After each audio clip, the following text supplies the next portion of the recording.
Football, the beautiful game, a sport that unites nations, inspires dreams, and brings billions together. But behind the grandeur of the World Cup and the glory of the pitch lies a murkier tale, one of power, money, and corruption.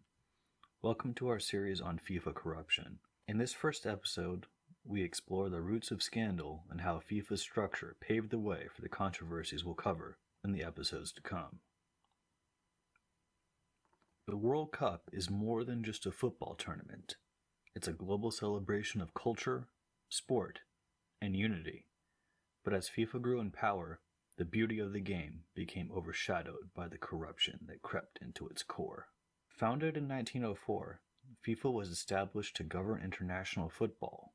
Its goal was to promote the game and unite the world through sport. But as football grew into a global phenomenon, so did FIFA's power and its potential for abuse.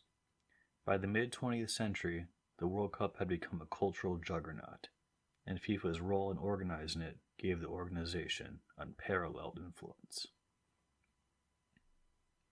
FIFA's early leaders were idealists, but as the organization expanded, it became clear that its structure was vulnerable to manipulation. Power was concentrated in a few hands, and there was little accountability. This lack of oversight set the stage for decades of corruption, as officials discovered they could wield FIFA's power for personal gain. The growing popularity of football created a massive revenue stream from ticket sales, sponsorships, and broadcasting rights. But as money flowed in, so did opportunities for corruption. FIFA's leaders faced few constraints, and the lack of transparency in financial dealings only encouraged misconduct. In 1974, FIFA elected João Havelange as its president. Under his leadership, FIFA transformed from a modest governing body into a global financial powerhouse. Havelange's vision was clear: commercialize football to maximize profits. Havelange brokered lucrative sponsorship deals with brands like Coca-Cola and Adidas and secured massive broadcasting rights deals. This influx of money elevated FIFA to unprecedented levels of wealth, but it also attracted greed. Havelange's tenure marked the beginning of a culture where financial gain often took precedence over the integrity of the game. He created a system that centralized power around the presidency, making it easy to misuse funds without scrutiny. Indeed, Havelange himself faced accusations of accepting bribes, though he avoided prosecution. His legacy was a double-edged sword. He globalized football, but also normalized a culture of corruption. Havelange's impact extended beyond the financial realm. He cultivated relationships with leaders in developing nations, using FIFA's resources to secure votes and cement his influence. This approach laid the foundation for how future FIFA leaders would consolidate power. By the time Havelange stepped down, FIFA had become a behemoth, its coffers overflowing with revenue from tournaments, sponsorships, and TV rights. But the culture of unchecked power would only deepen under his successor. In 1998, Havelange's protege, Sepp Blatter, succeeded him as FIFA president. Blatter inherited an organization already marred by scandal, and his leadership would take corruption to new heights. Blatter promised reforms and transparency, but behind the scenes he maintained the same exploitative practices that had become entrenched under Havelange. Under Blatter, FIFA's executive committee, a small group of officials who controlled key decisions, became a hotbed of bribery and vote buying. Blatter's leadership style was all about consolidating power. He ensured loyalty by funneling money to member associations, especially in developing nations. This strategy kept him in office for years, but it also allowed corruption to flourish. Blatter's era also saw an expansion of FIFA's reach. World Cup tournaments grew larger, broadcasting rights became more valuable, and sponsorship deals hit new highs. But these successes masked deeper issues within the organization. Under Blatter, FIFA's top officials enjoyed perks and privileges funded by the organization's growing wealth. The lack of oversight made FIFA an incubator for systemic corruption. The 2006 World Cup, held in Germany, is often remembered for its thrilling matches and passionate fans. But behind the scenes, questions lingered about how Germany secured the hosting rights. Allegations of irregularities in the bidding process emerged years later, raising concerns about the integrity of FIFA's decision-making. While investigations never yielded conclusive proof, the whispers of scandal left a shadow over what was otherwise a celebrated tournament. Controversies surrounding the 2006 World Cup bid underscored the vulnerabilities in FIFA's governance. Critics argued that the organization's lack of transparency made it difficult to trust any of its decisions. The 2006 tournament highlighted the growing concerns about how FIFA awarded hosting rights, setting the stage for the scandals that would explode in the following decades. To understand FIFA's corruption, we need to examine its structure. At its core is the Executive Committee, which wields enormous power over decisions like World Cup hosting rights. This centralized system made it easier for officials to engage in bribery, as there was little oversight. FIFA's governance model is fundamentally flawed.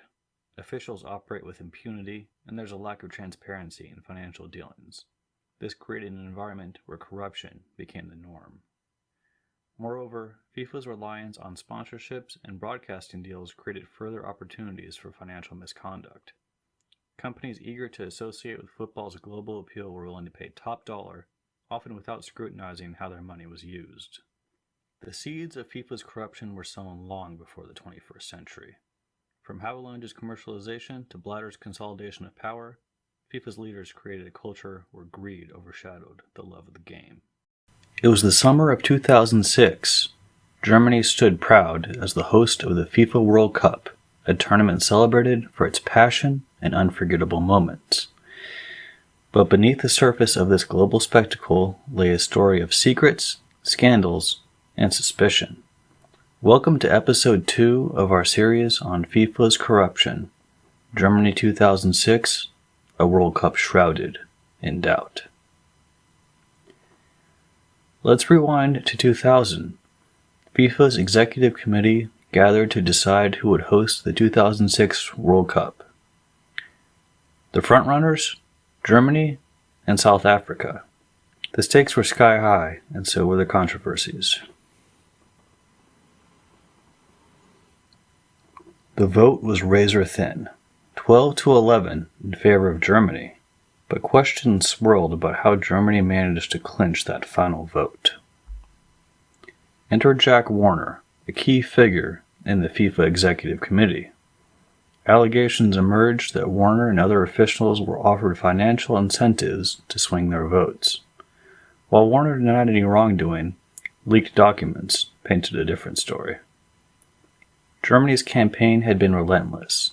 It showcased the country's infrastructure, passion for football, and financial guarantees.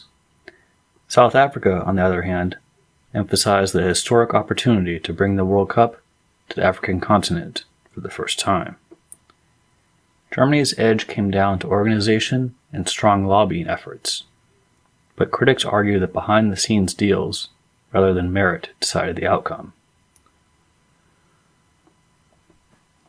In the weeks leading up to the vote, rumors of vote buying intensified. Investigative journalists later uncovered claims that votes were secured through a combination of financial promises and political influence. South Africa's bid team was left frustrated, particularly when reports emerged that certain votes had allegedly been promised to South Africa but were switched at the last minute. The deciding vote, or lack of vote, came from New Zealand's representative, Charles Dempsey. But in a shocking twist, Dempsey abstained from voting, citing intolerable pressure.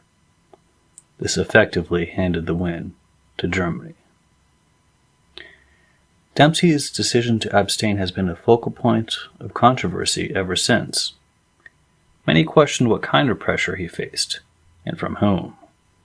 Was it political? Financial? The truth remains elusive. Franz Beckenbauer, a legend in German football, was the face of Germany's bid. But his legacy took a hit when allegations surfaced about a mysterious €6.7 million payment linked to the bid. This payment, funneled through FIFA to a former Adidas CEO, was allegedly used to secure votes. Beckenbauer denied any knowledge of bribes, but German media, particularly Der Spiegel, uncovered suspicious transactions that raised red flags. Despite his denials, the controversy tarnished Beckenbauer's reputation and cast a shadow over the tournament's legacy. Investigations revealed that the payment trail was deliberately complex, involving shell accounts and intermediaries, making it nearly impossible to trace the exact flow of money. Critics argue that this was not an accident, but a calculated effort to obscure any wrongdoing. Beckenbauer's role in the affair has been a subject of much debate. Was he merely a figurehead, unaware of the machinations behind the scenes, or was he an active participant in a system designed to manipulate outcomes? This remains one of the biggest unanswered questions surrounding the 2006 World Cup. The German public's reaction was mixed. While many stood by their football hero, others demanded accountability, stating that Germany's integrity as a host nation was at stake. The story dominated headlines for years, and the ripple effects are still felt today. At the heart of the controversy was FIFA itself, led by no other than Sepp Blatter. Under Blatter's presidency, the bidding process was anything but transparent. Power was centralized, and loyalty within the executive committee was rewarded. Germany 2006 was just one chapter in a long history of alleged corruption under Blatter's leadership. Critics argued that the culture of secrecy allowed unethical practices to thrive. Despite mounting evidence, Blatter dismissed the allegations as mere speculation, further eroding trust in FIFA's governance. Documents obtained by investigators later hinted at internal communications that revealed just how influential Blatter's circle was. Whistleblowers described an environment where deals were struck behind closed doors, often favoring those who supported Blatter's leadership. Even within FIFA, Blatter's tenure created divisions. While some praised his ability to bring financial growth to the organization, others saw it as prioritizing profits over ethics, perpetuating a toxic culture of corruption.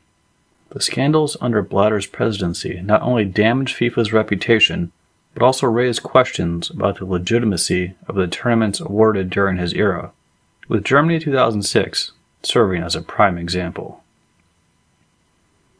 The controversy didn't end with the final whistle of the 2006 World Cup. Years later, investigations by German authorities revealed the extent of the financial irregularities.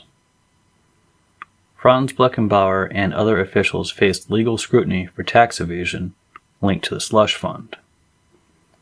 However, due to a lack of concrete evidence and the expiration of statutes of limitations, many questions remain unanswered. The German Football Association's internal review failed to provide a clear explanation for these suspicious payments, further damaging the organization's credibility. Unfortunately, Germany 2006 wasn't an isolated incident. It exposed deeper issues within FIFA's bidding processes, a pattern that would repeat in later scandals, such as Qatar 2022 and Russia 2018. The fallout from these controversies continues to haunt FIFA, as fans and players alike call for greater transparency and accountability in the organization's operations. Germany 2006 remains one of the most memorable World Cups, but its legacy is forever tainted by allegations of corruption. The beautiful game deserves better, and so do its fans. In 2010, South Africa made history, the first ever FIFA World Cup held on African soil, a moment of pride for a continent often overlooked on the global stage, a time of hope, unity, and celebration, but also a time of deception, exploitation, and corruption. This is the story of how Africa's pride became FIFA's gain, and trust us, this video is just the tip of the iceberg. It was a dream come true. In 2004, South Africa won the bid to host the 2010 FIFA World Cup, beating Morocco and Egypt. Nelson Mandela himself stood before the world and declared that Africa's time had come. For South Africans, it was more than just a football tournament. It was a chance to showcase their resilience, culture, and pride on the global stage. But dreams often come at a price. South Africa's victory wasn't just about heart and vision. Behind the scenes, FIFA's machinery of corruption was hard at work. Deals were made in back rooms, votes were secured not through inspiration, but through financial and political incentives. Years later, investigators uncovered evidence of bribes paid to secure South Africa's bid. A $10 million payment, allegedly disguised as a development fund, was funneled to secure votes from key officials. Jack Warner, a controversial FIFA figure, and Chuck Blazer, the man who would later become a whistleblower, were central to these schemes. These revelations tarnished what was supposed to be Africa's shining moment. But at the time, the public saw only the celebration, and none of the corruption.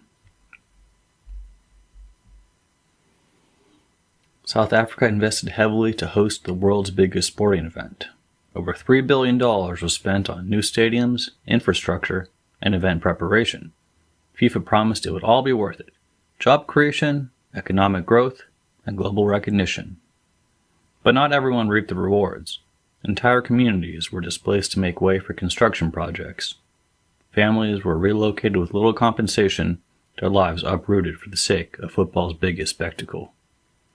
Promises of affordable housing and new opportunities for locals often fell flat, with many projects abandoned once the tournament ended. And then there were the stadiums. Gleaming monuments to the World Cup, they became costly burdens after the final match. Maintenance costs soared while events to fill the venues dwindled. Critics called them white elephants, symbols of short-term thinking that left taxpayers footing the bill long after the celebrations had ended. Local entrepreneurs who hoped to benefit from the influx of tourists found themselves locked out by FIFA's exclusive vendor agreements. Street vendors and small shops were pushed aside to make room for global corporate sponsors, leaving many South Africans feeling excluded from the very event meant to uplift them. South Africa invested heavily to host the world's biggest sporting event. Over $3 billion were spent on new stadiums, infrastructure, and event preparation. FIFA and the South African government promised it would all be worth it.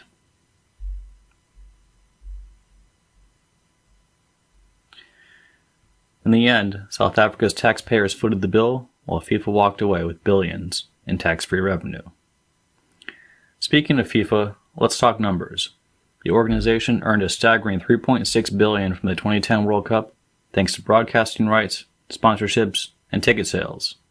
Their profit? $631 million. FIFA's ability to generate such enormous revenue came down to one key factor: control. FIFA tightly controls broadcasting rights, sponsorship deals, and licensing agreements. These contracts ensure that while the host company handles the expenses, FIFA collects the lion's share of the profits. For the 2010 World Cup, FIFA partnered with global giants like Coca-Cola, Adidas, and Visa, locking out local South African businesses from significant opportunities. And how much did FIFA invest in South Africa? Practically nothing. As a non-profit, FIFA demanded tax exemptions from the South African government, ensuring every dollar went straight into their pockets.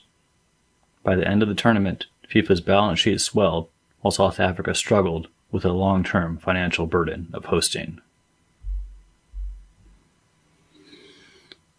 The irony is that FIFA operates as a non-profit organization, yet their financial model is anything but altruistic. FIFA reaps all the rewards. It's a system designed for profit under the guise of global goodwill. For FIFA's executives, the World Cup was a cash cow. For South Africa, it was a financial gamble that left many wondering if the dream was worth the cost. The corruption wasn't limited to the bid. Jack Warner, a key figure in FIFA's executive committee, was accused of pocketing millions meant for development projects. Some funds that were intended to help grassroots football programs mysteriously vanished, lining the pockets of officials instead. Chuck Blazer, the infamous FIFA rat, later admitted to participating in bribe schemes not just for the 2010 World Cup, but for decades of FIFA tournaments. What's striking about Warner and Blazer's actions is how brazen they were. They exploited FIFA's opaque financial system to enrich themselves, all while presenting a clean public image of promoting the game globally. But let's not forget the magic. The 2010 World Cup gave us unforgettable moments. Ghana's heroic run to the quarterfinals, to Pifwe Shabalala's stunning opening goal, and the sound of vuvuzelas filling the air. For many, the tournament was more than just football. It was a statement, a chance for Africa to shine on the global stage. But even this powerful symbolism was overshadowed by FIFA's greed. After the final whistle blew, South Africa faced a harsh reality. The promised economic boom never came. Stadiums became expensive burdens, and many South Africans felt their sacrifices had been in vain. The truth about FIFA's dealings came to light in 2015 when U.S. authorities indicted several officials on charges of racketeering, wire fraud, and money laundering. The 2010 World Cup was a key chapter in this saga. Despite the scandals, FIFA's operations have continued largely unchanged. Future hosts like Brazil and Qatar face similar challenges, proving that the cycle of exploitation persists. The 2010 World Cup was a bittersweet moment, a triumph of African pride tainted by FIFA's corruption. It showed the world the beauty of football, but also the darker side of the organization that controls it. What do you think? Was the 2010 World Cup worth it for South Africa? Let us know in the comments below. And don't forget to like this video, subscribe to our channel, hit the notification bell so you don't miss our next episode, where we'll dive into the protests and controversies surrounding the then World Cup in Brazil. Thank you for watching. Together, we can uncover the truth behind the beautiful game. Football is called the beautiful game. In 2014, it was anything but. Imagine this. You're in Brazil, the land of football legends, samba, and carnival. The world's biggest tournament is finally coming back to the country that eats, sleeps, and breathes the sport. It should have been a dream come true.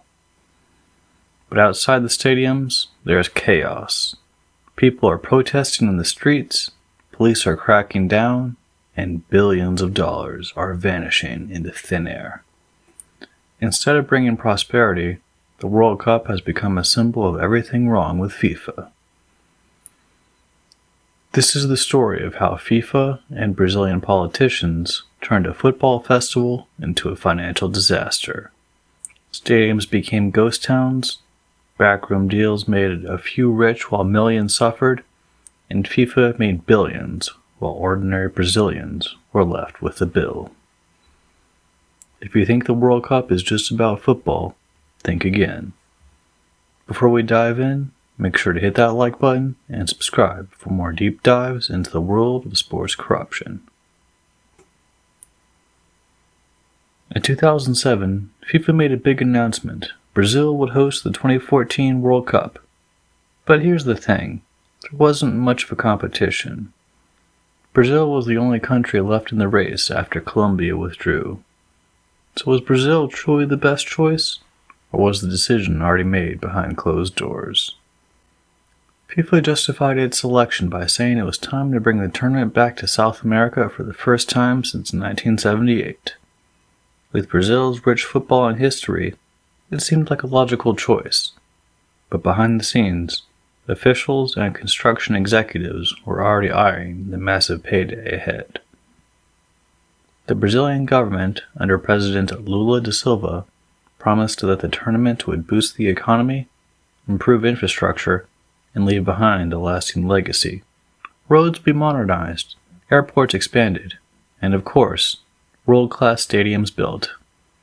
But what wasn't promised, and what absolutely happened, was the sheer level of financial corruption that followed. Hosting a World Cup requires stadiums. Brazil has plenty of football stadiums, but at this time, relatively few of them met the requirements for FIFA World Cup stadiums.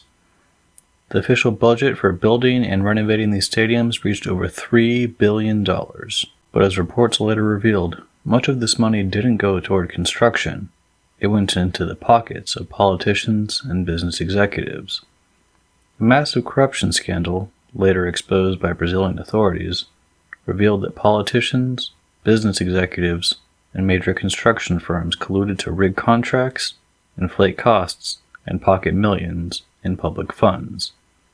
This was part of the famous Operação Lava Jato, or Operation Car Wash in English, one of the largest corruption investigations in history, which uncovered systemic bribery and fraud across multiple industries, including World Cup construction projects.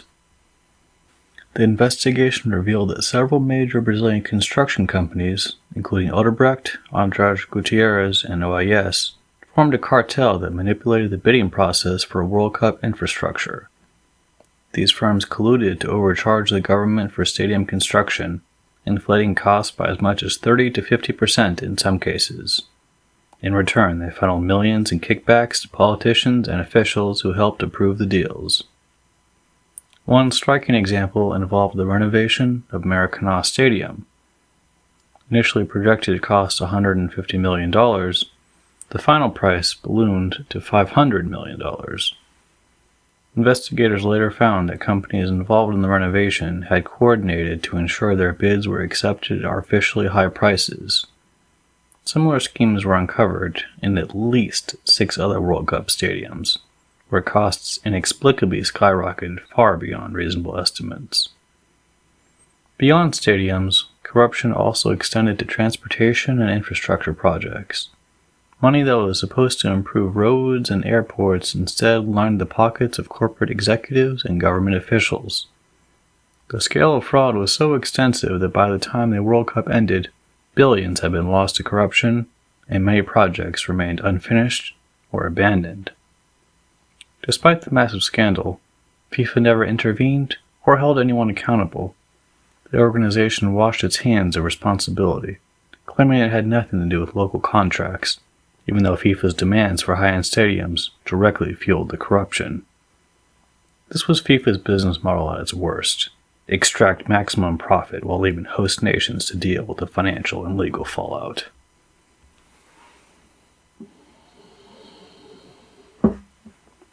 The people of Brazil love football, but when they saw their government spending billions on stadiums while hospitals, schools, and public services crumbled, they snapped.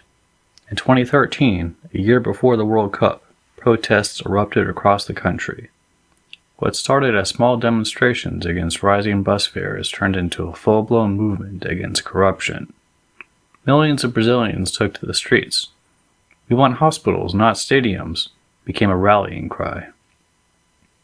Banners reading "FIFA Go Home" were everywhere, and FIFA's response? Complete indifference. Sepp Blatter, FIFA's then president, dismissed the protests, saying, "Brazil asked to host the World Cup." He made it clear, FIFA didn't care about the people, it cared about the money. The Brazilian government, instead of listening, sent in riot police. Tear gas, rubber bullets, and brutal crackdowns became routine. FIFA had turned the World Cup into a war zone. The worst part? The tournament hadn't even started yet.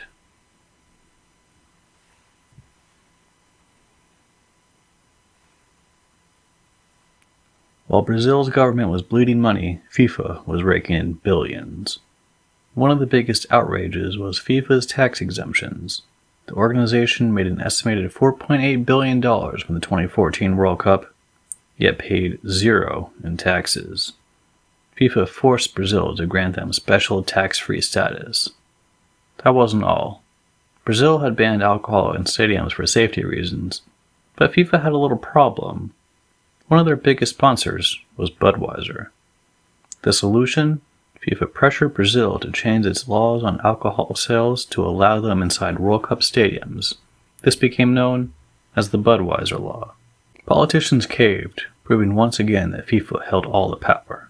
This wasn't about the fans, safety, or Brazil's best interests. It was about FIFA protecting its sponsors. And when the tournament finally began, the controversy didn't just disappear. Even after the final whistle blew and Germany lifted the trophy, FIFA just packed up and left, but Brazil had a mess on its hands. The stadiums? Mostly abandoned. The promised economic boost? Never happened. Besides the corrupt politicians and already rich business owners, the money went to FIFA and their foreign corporate partners. The infrastructure projects? Many were left unfinished. And Brazil's government? It was still dealing with fallout from Operation Car Wash, a massive investigation that exposed the corruption behind World Cup contracts. Politicians and business executives were arrested, but the damage had already been done. The 2014 World Cup left behind a legacy of debt, corruption, and betrayal. Meanwhile, FIFA counted its billions and moved on to the next tournament, completely untouched. The 2014 World Cup should have been a football celebration. Instead, it was a massive con job. FIFA used Brazil for profit, politicians enriched themselves, and ordinary people got nothing. And this wasn't the first or last time FIFA did this. In the next episode, we'll look at how FIFA handled the 2018 World Cup in Russia. In the summer of 2018, the world watched as Russia hosted one of the most extravagant and politically charged World Cups in history. It was a tournament filled with unforgettable moments. Mbappe's breakout performance, England's penalty shootout redemption, and Putin casually handing out umbrellas while world leaders got soaked in the rain. But behind the spectacle was something far more sinister. This wasn't just a football tournament. It was a carefully orchestrated power play by Vladimir Putin, a chance to whitewash Russia's international image, strengthen his grip on power, and flaunt his country's influence on the global stage. In FIFA, they were more than happy to play along. How did Russia, a nation infamous for state-sponsored doping, human rights abuses, and political assassinations, secure the World Cup? How much corruption fueled this decision? And did FIFA learn anything from the scandal? Spoiler alert, no, they didn't. Let's break down how one of the most corrupt governing bodies in sports handled football's biggest event to an authoritarian regime, no questions asked. Beyond the backroom deals, Russia also invested heavily in lobbying efforts targeting not just FIFA, but influential footballing nations. High-ranking Russian diplomats worked tirelessly behind the scenes, securing endorsements from powerful figures within global football organizations. They leveraged Russia's deep economic ties with several European and South American nations, ensuring that many officials had a financial incentive to vote in Russia's favor. Additionally, Russia's bid committee crafted a narrative that framed their country as the best possible host, emphasizing their vast resources, fan enthusiasm, and footballing history. They argued that the World Cup could serve as a bridge between East and West, a diplomatic effort designed to ease tensions between Russia and the international community. This messaging played well with FIFA's leadership, which has long sought to use football as a tool for global unity, even when that unity was built on a foundation of corruption. Furthermore, the infrastructure promises made by Russia were more than just stadiums. The government committed to an enormous investment in roads, airports, and high-speed rail connections, making it seem like a development project that would benefit the entire country. Many of these projects, however, came with inflated budgets, cronyism, and accusations of funds being siphoned off by government-connected oligarchs. Despite the whitewashing efforts, the choice of Russia was made with widespread criticism from media, human rights organizations, and even some FIFA members who suspected foul play. However, FIFA's leadership, heavily entrenched in its own cycle of corruption, ignored these concerns and moved ahead with what would become one of the most controversial World Cups in history. After Russia and the decision to award the 2022 World Cup to Qatar sparked global outrage, FIFA needed to look like they cared, so they launched an internal investigation led by American lawyer Michael Garcia. Now, in theory, this was supposed to be a full-scale inquiry into corruption. In reality, it was a glorified PR stunt. Garcia spent 2 years digging through evidence, interviewing FIFA officials, and piecing together a damning report on how both Russia and Qatar had secured their bids. His investigation uncovered extensive efforts by both nations to influence FIFA officials through lavish hospitality, hidden financial incentives, and undisclosed meetings. Some FIFA members who voted for Russia were found to have received personal favors or lucrative business deals shortly before the vote, raising major ethical concerns. The result, a 430-page document detailing serious misconduct, vote buying, and shady dealings. So what did FIFA do with this report? They buried it. Instead of publishing the full findings, FIFA released a 42-page summary that completely downplayed the corruption. Garcia was so furious that he resigned, calling FIFA's handling of the report a total whitewash. But the truth eventually came out. When the full report leaked in 2017, it confirmed what everyone suspected. Russia's bid was built on corruption, and FIFA had no interest in holding anyone accountable. And yet, despite this overwhelming evidence, there were no serious consequences. FIFA officials who had taken bribes largely went unpunished, while Russia prepared for its moment on the world stage. It was yet another example of FIFA prioritizing profit over integrity, proving that corruption wasn't just a bug in their system, it was the system itself. Russia's bid was also backed by significant political influence. High-ranking Russian officials worked closely with FIFA executives, ensuring that their bid aligned with FIFA's financial interests. Lavish gifts, luxury trips, and personal incentives were all used to sway votes. This pattern of influence buying extended beyond FIFA, reaching sponsors, media organizations, and key decision-makers in the footballing world. For Putin, the 2018 World Cup wasn't just about football. It was about proving a point, that Russia was strong, that it could host a flawless global event, and that despite Western sanctions, the world still had to play by its rules. The timing couldn't have been better. After Russia annexed Crimea in 2014, the country was hit with economic sanctions from the US and Europe.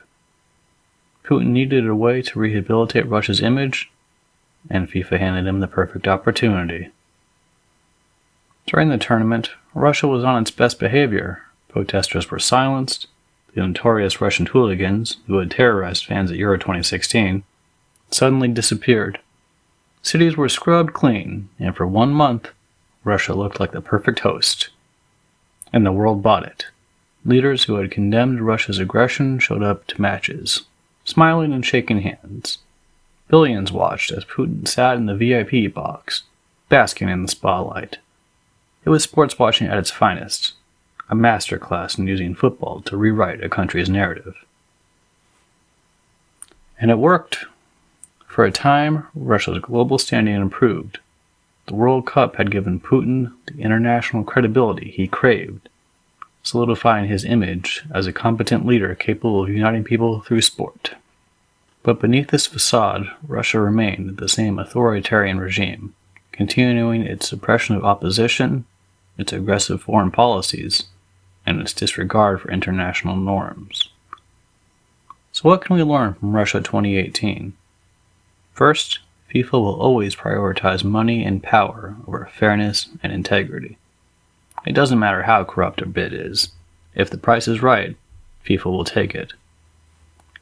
Second, the World Cup is more than just a football tournament.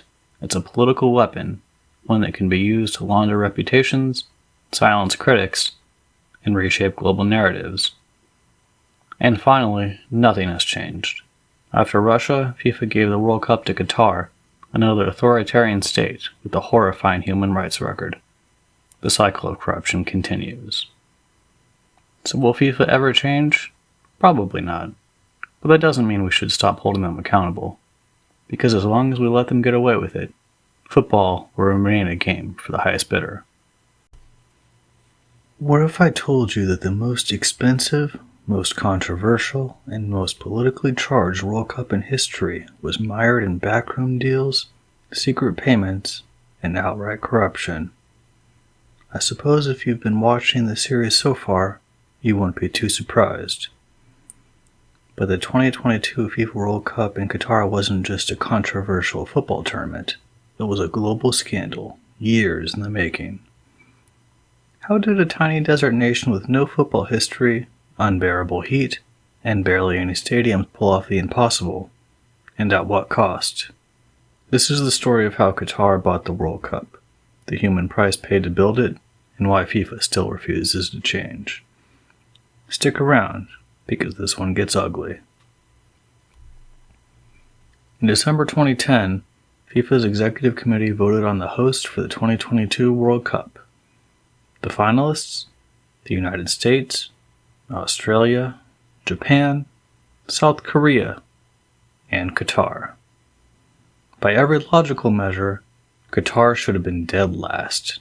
FIFA's own technical reports ranked it the worst bid, a blistering 122 degrees Fahrenheit. There were no stadiums, no football infrastructure, no rich footballing history.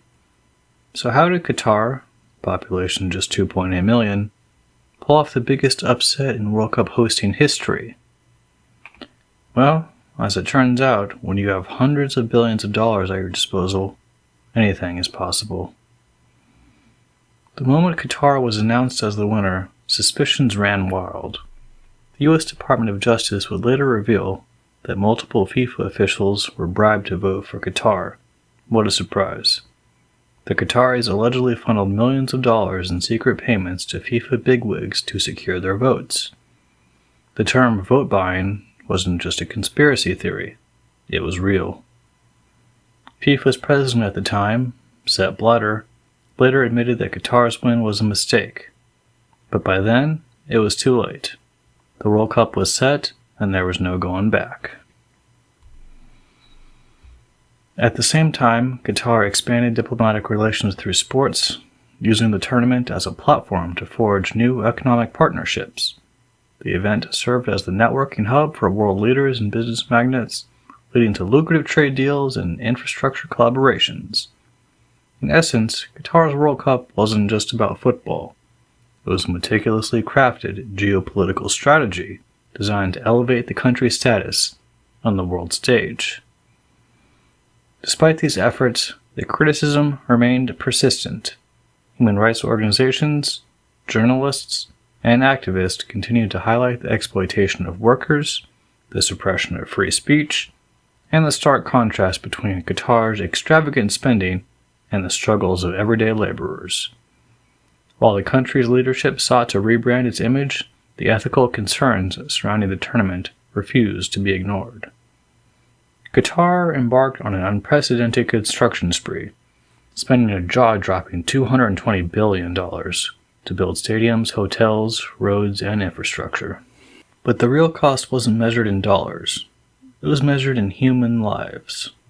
The backbone of this project? Over 2 million migrant workers from South Asia, primarily from Nepal, India, and Bangladesh. Many arrived in Qatar with dreams of earning money for their families, only to find themselves trapped in a nightmare. Under Qatar's infamous kafala system, employers had total control over their workers. Passports were confiscated, wages were withheld, workers labored in extreme heat, often without adequate food, water, or medical care. And then there were the deaths. The Guardian reported that over 6,500 migrant workers from South Asia had died in Qatar since the World Cup was awarded. While not all deaths were directly linked to stadium construction, heat exhaustion, unsafe conditions, and overwork played a major role in the deaths that did occur from stadium construction. Qatar downplayed the numbers, insisting only a handful of deaths were work-related. FIFA, for its part, stayed silent.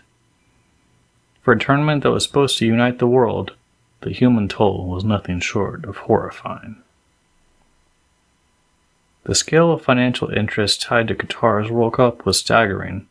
Reports suggested that some countries had quietly benefited from Qatar's investments in exchange for their silence on human rights abuses. This raised concerns about the extent to which money influences decision-making at the highest levels of global football. If Qatar could buy the World Cup, What was stopping other nations from doing the same in the future? By the time the tournament was set to begin, FIFA had a full-blown PR crisis on its hands, but rather than address the controversies, they did what FIFA does best: double down on hypocrisy. FIFA President Gianni Infantino delivered an all-time embarrassing speech before the tournament, claiming, "Today I feel Qatari. Today I feel Arab. Today I feel gay." The irony? Qatar criminalizes homosexuality, and FIFA had banned teams from wearing One Love armbands in support of LGBTQ+ rights. When teams tried to take a stand, FIFA threatened sanctions. Then came the media censorship. Journalists attempting to cover human rights issues were harassed and even detained. Fans who showed solidarity with migrant workers or LGBTQ+ rights had banners confiscated. And yet, despite everything, despite the bribes, the deaths, the hypocrisy, the tournament went on, and football fans, surprisingly, or perhaps not so surprisingly, still watched. Here's the part that makes the story so complicated.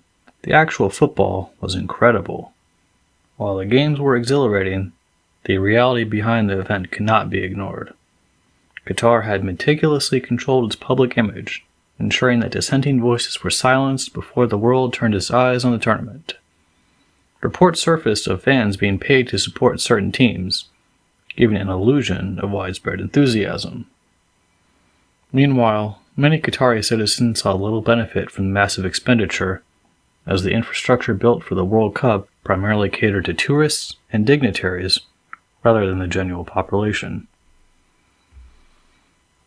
Additionally, FIFA's strict regulations ensured that players and teams avoided political statements, creating an environment where football was played in an artificial bubble, detached from the realities surrounding it.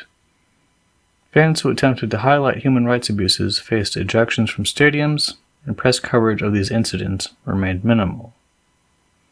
Once the final whistle blew and Messi lifted the trophy, the cameras turned off, and the world moved on. But for the thousands of migrant workers still in debt, the families of those who died, and the activists' silence for speaking out, the legacy of this World Cup isn't just about football.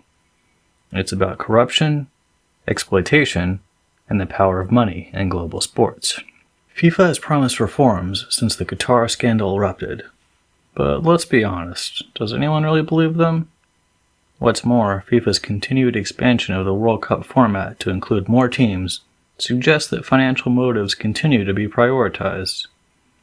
The upcoming 2026 tournament in North America will feature 48 teams instead of 32, a decision framed as an opportunity for more nations to participate, but widely seen as another way to maximize profits. More teams mean more games, more sponsorship deals, and more money flowing into FIFA's coffers, reinforcing the very system that allowed Qatar's controversial bid to succeed in the first place. Despite all the outcry, Qatar 2022 proved that FIFA's priorities remain the same: money over integrity. The 2026 World Cup in North America might be a return to normalcy, but the corruption that made Qatar 2022 possible, that hasn't gone away. So what happens next? If football fans truly want change, FIFA has to be held accountable. Sponsors, broadcasters, and fans have power. And if there's one thing Qatar 2022 proved, it's that FIFA will keep selling the soul of football, unless we force them to stop. If you enjoy this deep dive into FIFA's corruption, make sure to like, comment, and subscribe. What do you think? Did Qatar deserve to host the World Cup, or was this the biggest scandal in FIFA history? Let us know in the comments below. Thanks for watching. We hope you enjoyed this series.